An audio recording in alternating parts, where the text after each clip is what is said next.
If you've never seen this man before, his name is Donny Benet.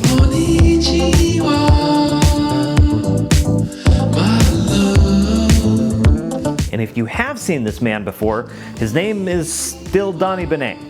That's how names work. The man looks like he's traveled through a wormhole from 1981 to bless us with his sexy synth music, with bass lines that are full of flashy fills, but also a nuance that hints to the many layers behind the mustache. My introduction to the Don came in the form of his 2020 album Mr. Experience, when it just showed up in my Discover Weekly playlist. The striking album cover definitely caught my eye, but as soon as I heard the bass line to that opening track, I was instantly a fan.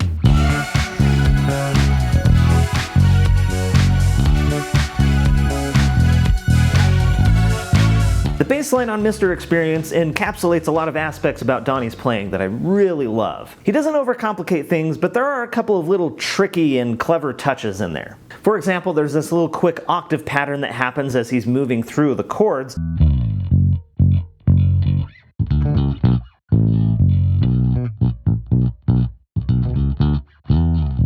But there's these little ghost notes that happen before that just kind of complicate the line a little bit, and if you want to pull this off, it requires some really thoughtful fingering. The efficacy of a bass line lies not just in which notes you play, but in how you play them. This line includes a lot of tasteful ghost notes, this melodic sensibility, and this wonderful articulation that is just present through all of Donnie's playing. Every note just feels so purposefully placed. He's not just showing off what a good bass player he is, but he's crafting something that really works for the song. I especially love how his staccato plucks kind of punctuate things, like he's forming sentences with his bass. And one last little detail that I love in this line is this double stop octave slide that he does.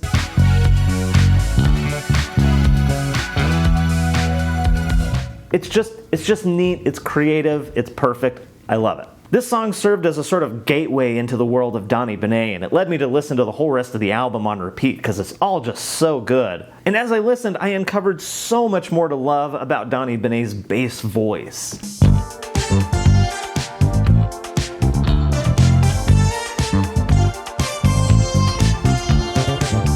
Moving Up is a similarly octave-driven bass line, but I think that this is a good point to talk about the Don's tone. A majority of the songs on this album were recorded on a vintage Stingray. What I think really works about the Stingray tone in this kind of music and the way that he plays is that it just exposes all of the detail there, because every note is just so abundantly clear. The bass that I'm going to be using today is this Sterling Ray 34 in their metallic blue sparkle finish. Frickin' love how this thing looks. The roasted maple neck, the pearloid pickguard, and then this white pickup. You don't see this very often, and I think it just looks super good in this colorway.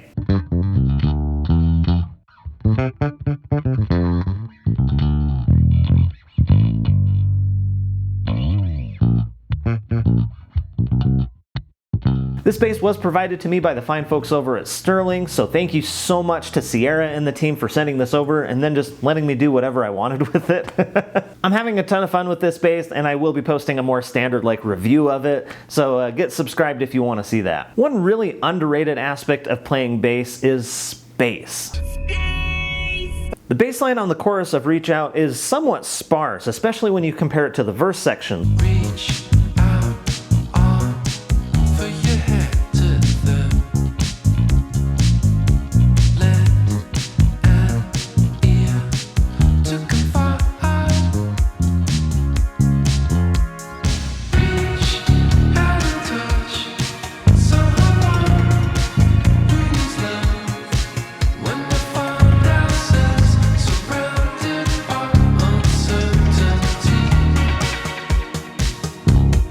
That contrast is further underscored by the use of an octave pedal, a Boss OC2 unless I'm mistaken. I'm going to be using an OC3 today because they're basically the same thing, and if you think you can hear a difference, good for you.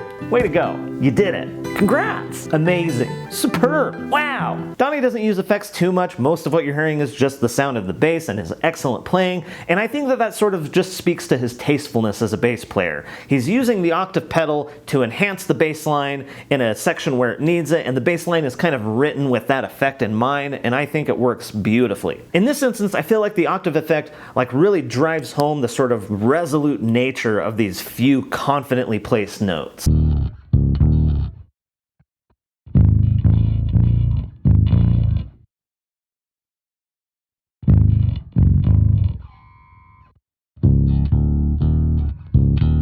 Without the octave pedal, I feel like this bass line would lack a lot of the beef that it needs to up the energy through the chorus section, and would just kind of sound wimpy.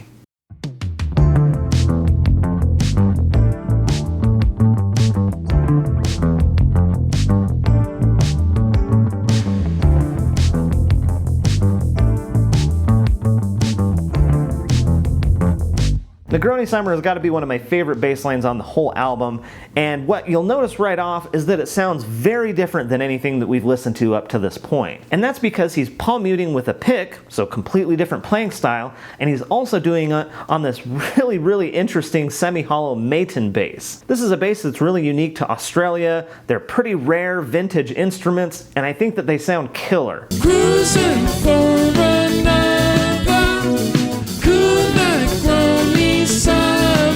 we still hear a lot of those characteristic octave jumps, those 3-note chromatic lines, and of course the infectious groove that's everywhere. But this line just really stands out to me, and a big part of that is because the sound of that bass is so unique. Now, unfortunately, I don't have anything even close to that kind of a bass in my arsenal, even though I have way too many basses. But what I found is that if I use the neck pickup on this Squire Rascal, it actually gets pretty close.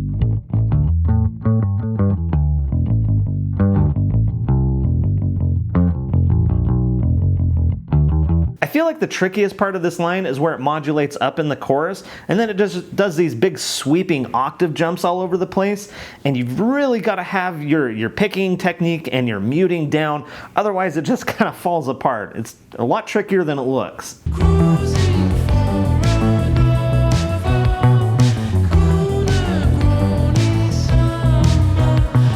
If you're trying to learn this one and you're struggling a little bit, I highly recommend taking it super slow.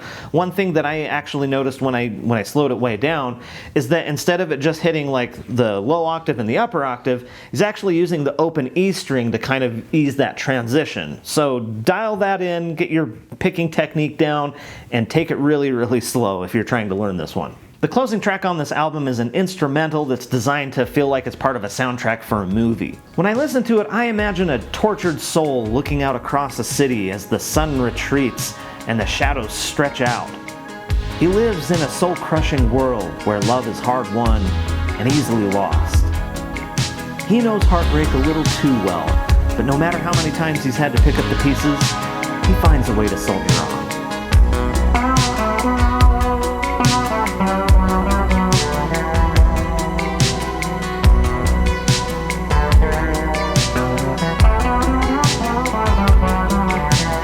Anyway, this one is played on a fretless, and I don't have a fretless, so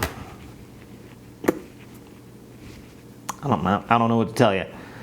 You can go watch his video on it, I guess. If you want to take the plunge, I fully recommend it. It's a deep pool, but once you learn to swim, you swim with the dolphins.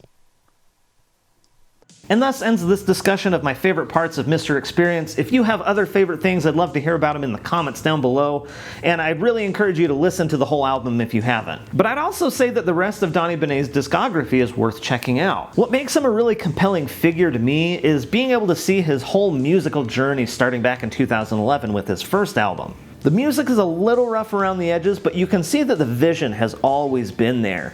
And over time, he was able to curate his skills and his taste and that vision all together in one spot, and he's created something really impressive. Mr. Experience, I feel like, is this big breakout album for him because it seems like all the stars aligned for him, and he made this really incredible piece of work, and everything that he's released since is equally good. Like, he's always been a good bass player, but I feel like over the years he's become a really sophisticated artist, and he's really come into his own. Listening to all of the Don's music in preparation for this video really inspired me, and I actually went off and recorded my own song in kind of a similar style. And if you'd like to hear how that turned out, I'll leave a link to my Bandcamp in the description. Thanks so much for watching. I'll see you on the next one. And PS!